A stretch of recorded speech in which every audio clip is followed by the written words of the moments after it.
Hello and welcome to your Level 5 unit on assessing your own leadership capability and performance. This is an ILM unit which can be studied accredited or non-accredited, and we will be discussing that later on in this introduction. My name is Lindsay Heeks and I will be your tutor throughout the duration of this particular course. This is video 1, and over the next few minutes I will run through the format of your course and what to expect.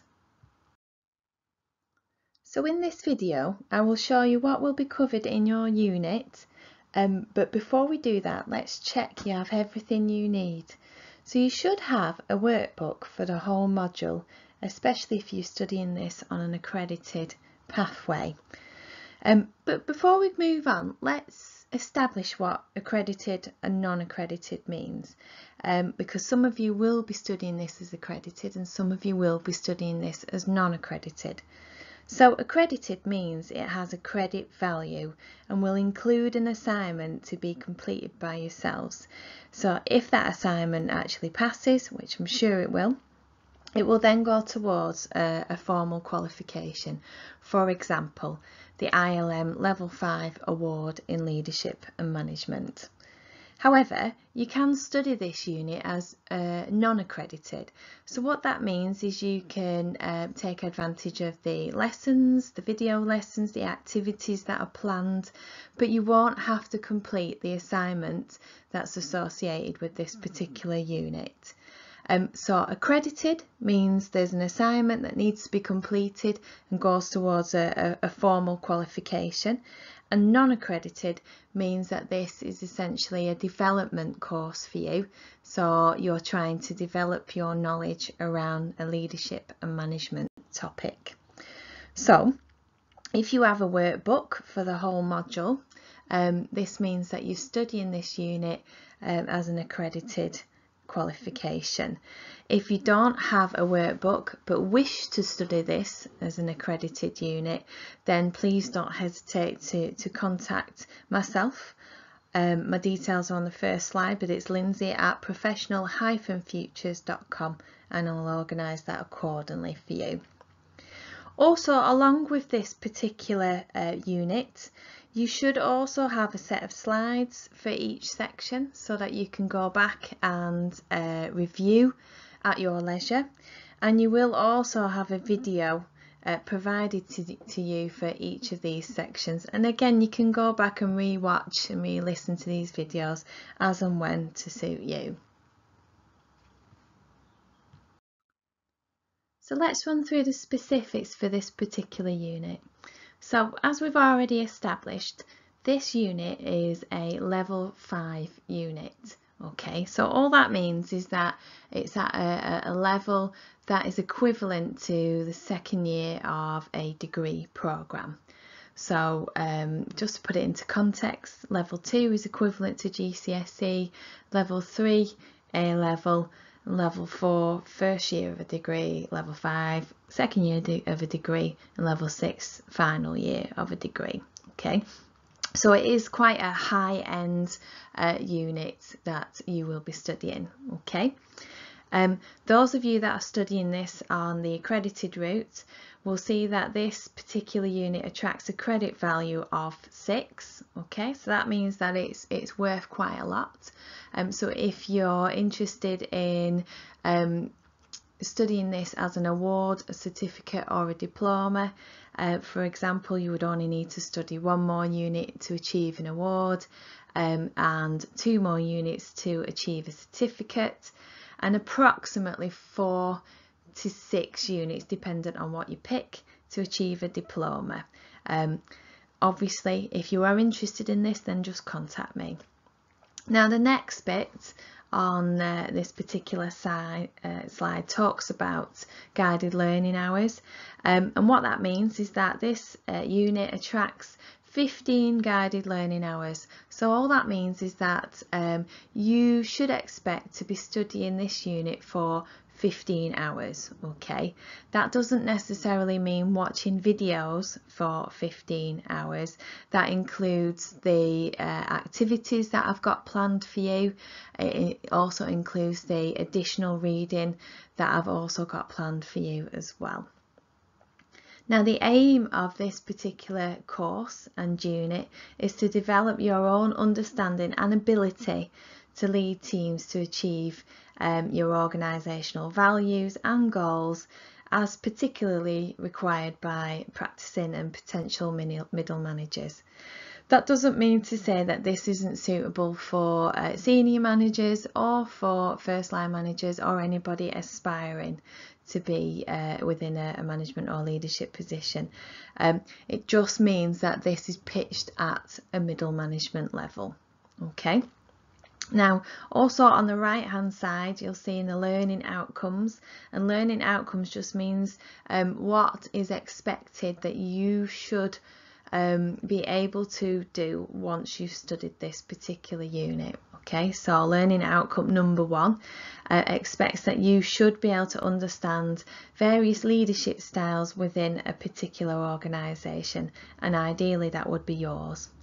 Learning outcome 2 expects that you should be able to review your own effectiveness and leadership capability and performance in meeting your organisational values and goals. Okay, and learning outcome 3 is about you being able to adopt an effective leadership style in order to motivate your own staff to achieve your organisational values and goals again. So in the previous slide we discussed your learning outcomes, and now we will focus on specifically what you will do in order to meet these outcomes, and these are known as assessment criteria. So if you see what I'm doing just now, I'm just going to highlight what I mean. Okay, so assessment criteria AC 1.1 is all about you reviewing the prevailing leadership style in the organisation. So ideally this would be within your own organisation, and I've highlighted that because review is a key verb that must be achieved in order for you to pass your assignment. So those of you that are studying this on the accredited route, review is one of the key verbs that you need to ensure you do when writing your assignment. So you need to ensure you review the prevailing leadership styles in the organisation. Okay, so in order to meet learning outcome number 1, which is understand leadership styles within an organisation, assessment criteria 1.1 requires that you review the leadership styles within the organisation. But also within that you will also need to assess the impact of the prevailing leadership styles on the organisation's values and performance. So again, I'm highlighting it for you here. So assessment 1.2, okay, assessment criteria 1.2 requires you to assess the impact of the prevailing leadership styles on the organisation's values and performance. So we will go into detail on this, but essentially what this requires, what this learning outcome requires of you, is first of all to check that you have an understanding of the leadership styles within your own organisation, and then secondly to assess, to compare, to make a judgment, if you like, on the impact of that leadership style or number of leadership styles within your own organisation on their values and their performance. So to help you understand the leadership styles within an organisation, in order to meet learning outcome number 1, remember, we have broken your course into 2 specific videos that will help you to meet those particular assessment criteria. So video number 2, which is the next one in this series, includes looking at the difference between leadership and management, And video number 3 looks at different leadership theories. So the next learning outcome that needs to be achieved in order to complete this particular unit on assessing your own leadership capability and performance is learning outcome number 2, and that ensures that you should be able to review your own effectiveness of your leadership capability and performance in meeting your own organisational values and goals.